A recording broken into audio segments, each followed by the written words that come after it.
So we're in a pretty important time historically, where after years of willful ignorance, people are finally listening to Black voices and Black activists and recognizing the fact that racism still persists in this country and the fact that our criminal justice system needs a lot of reform, and the fact that the fight for equality isn't over even if people want it to be so they can ignore it.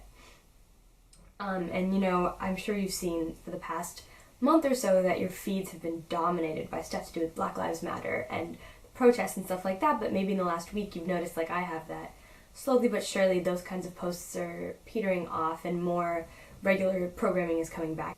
And that's fine that it's no longer the sole focus of everyone's attention, because that was going to happen eventually, but that means that now is the most important time to be an ally, because it's so easy for this to just be like a moment, a blip. 10 years from now when they're teaching about 2020 in history books, I don't want Black Lives Matter to be one sentence in the middle of the year of coronavirus, right? You want it to continue. You want it to be the spark of a much greater, bigger reform. And so as allies, what we need to do now is continue talking about it, continue educating ourselves, continue listening. And so as part of that, I wanted to recommend a couple of books. First are my 5 favorite books by Black authors, and then 5 books that I really want to read in the upcoming month or two by Black authors, depending on when my library lets me borrow them. I feel like reading is one of those really great things in this time that allows us to educate ourselves without putting the burden and the responsibility of learning about racism in America on Black Americans, because it's not their job to educate us, right? It's our job to educate ourselves. And books are an amazing resource, and so I just want to recommend and talk about some books that I loved, or books that I'm excited to read. So yeah, let's get started. These are 10 book recommendations. These are 5 books by Black authors that I loved, and 5 books by Black authors that I really want to read. So, the first category. Alright, let's kick it off with books that I already know I love. The first one I want to talk about is I Know Why the Caged Bird Sings by Maya Angelou. I Know Why the Caged Bird Sings is autobiographical fiction. So it's an autobiography, it's Maya Angelou's life, but it has a lot of elements of literary fiction. And so it's true, but it kind of expands the genre in a really cool way. It tells Maya Angelou's story from ages 3 to 16, and the trauma that has impacted her life, the racism, the sexism. There are a lot of trigger warnings in this book. There's rape, there's racism, there's a lot of stuff. And I read this when I was in 6th or 7th grade for the first time, and it's definitely a lot. But for parents, I know that it might be hard to let your kids read really difficult subject matter, but you have to remember that that's the best way for them to learn and to gain empathy and to understand what their role in this society is, and to expand their worldview beyond just themselves.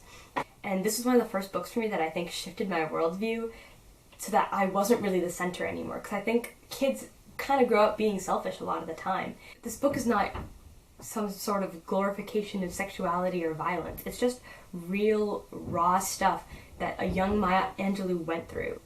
I'm not going to tell you how to parent your kids, but it feels pretty important to me that you introduce your kid to the fact that the world is not a perfect place, and that even if their life is kind of in a bubble and they experience a lot of privilege, that doesn't mean that they can ignore the stories of people who haven't. Alright, the second book that I want to talk about is Dear Ijeawele, or A Feminist Manifesto in 15 Suggestions by Chimamanda Ngozi Adichie. Now, I feel like a lot of us probably heard of Chimamanda Ngozi Adichie. She has a really famous TED Talk. She's a very famous Nigerian feminist and author, and this book is kind of a manifesto list pamphlet that she wrote for her friend who asked her how to raise a feminist.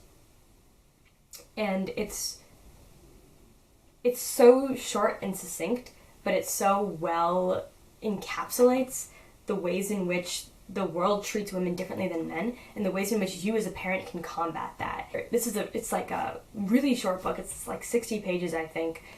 You can get through it super quickly, and even if you don't have kids, it's a good reminder of the little ways in which we can change the way we behave in order to help bring about gender equality worldwide. The third book that I want to talk about is Warriors Don't Cry by Melba Pattillo Beals. Beals was one of the Little Rock Nine, so the 9 black students that were the first to integrate Little Rock High School in Arkansas after Brown v. Board of Education. it's a super important moment in American history, and it kind of details the racism, the violence, the threats, the difficulties that her and her fellow black students went through in order to get an equal education. And racism didn't just end with Brown v. Board of Education, right? People pushed back, and people still push back, and it's critical to remember that. It's a really beautiful memoir, and I would highly recommend it. Next book I want to talk about, I have such strong feelings about. I read this book in senior year, and me and my best friend still talk about it to this day, 3-4 years later. It's Beloved by Toni Morrison. It won the Pulitzer Prize.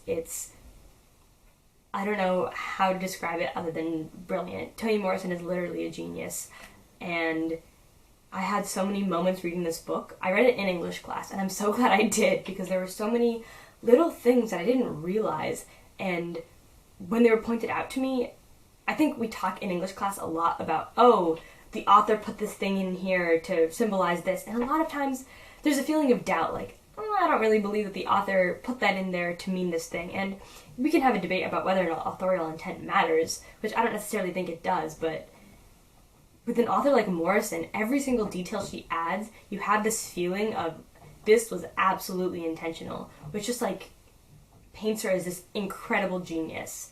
And I haven't even talked about what this book is about. Okay, sorry, I've just been talking about Toni Morrison for the last 10 minutes, but I should talk about what this book is about. Okay, so this book follows SEPA, or Seth, a black woman living in Ohio right after the Civil War. So she was in slavery, and now she's free. And it follows her and her 3 children.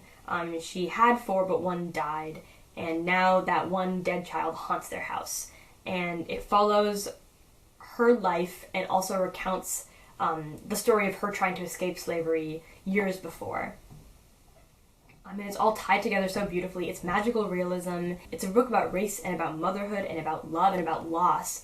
I don't know, I just loved this book, and if you haven't read it, you certainly should. My best friend and I genuinely still talk about it to this day. I have nothing else to say about it. I don't know. I'm trying to describe this book well without giving anything away. I don't want to spoil the crazy stuff that happens, but read this book. Just read this book, please. Do yourself and me a favor and read this book. That's all there is to say. Okay. The next book I want to recommend is Everything Everything by Nicola Yoon. This book is a YA contemporary romance with some hard-hitting aspects to it. It follows this young girl who suffers from some rare diseases that make it very difficult for her to go out into the world, and so she's pretty much like on house arrest, lockdown. Kind of relatable content these days, but not when it was written. And then a boy moves in next door, and her coming-of-age journey. This book isn't about the main character's blackness at all, and I think that that's another different but also important type of story to tell that just normalizes having people of color and black people as main characters in books. Your race doesn't necessarily have to be a defining part of the book. And all the stories where race is deeply considered and thought about and explored, and the books where it's not, and it's not a main plot point, it's just a love story about a boy and a girl, one of whom happens to be black. Both stories are important to tell, and this is just like I think it's not just like a fun, flirty contemporary, it's kind of hard-hitting, which I liked, and it's got some plot twists, which I also liked, and I would recommend it if you haven't read it. Now on to the second half of this video, which are the 5 books by black authors that I haven't yet read that I really want to read. I own this book, but it's in the other room, and I am that lazy, so I'm just going to talk about it and insert a picture somewhere here. This book is The Underground Railroad by Colson Whitehead. I believe it won the Pulitzer Prize. It's super critically acclaimed, obviously. It follows a young black woman, Cora, who's trying to escape slavery via the Underground Railroad, but imagines the Underground Railroad as like an actual railroad.